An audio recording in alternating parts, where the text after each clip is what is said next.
2020, as everyone knows, has been an exceptional year in terms of the whole world, the COVID pandemic. But if I focus specifically on oil markets, then oil price was around about $60 per barrel at the start of the year.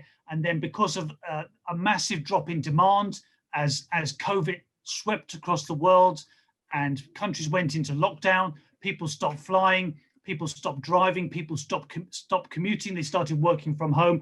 The world's demand for oil dropped by around about 20 or 25%.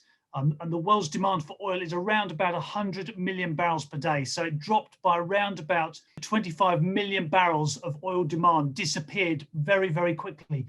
And the oil price dropped down to around $20 per barrel. Oil price of a particular type of oil in the United States was trading at negative. So people were paying each other to take the oil away. It was a very specific circumstance. It's a delivery contract on the NYMEX stock exchange, and they ran out of tankage to store the oil in. So people holding the tickets to take the crude had nowhere to put it. They physically had no tanks to put it in. And so they were paying other people who did have tanks to take those tickets off them. You know, never happened before. So it's been an exceptional year. As we've moved through the middle and then the latter part of this year, oil demand has recovered. People have started driving a little bit more. Lockdowns have been reduced, but they are still in place.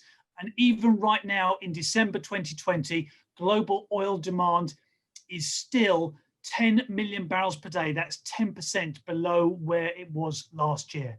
Exceptional events require an exceptional reaction. And so OPEC and alliance partners, particularly Russia, they cut supply of oil by the same amount, by around about 10 million barrels per day, in order to bring oil supply and demand back into balance.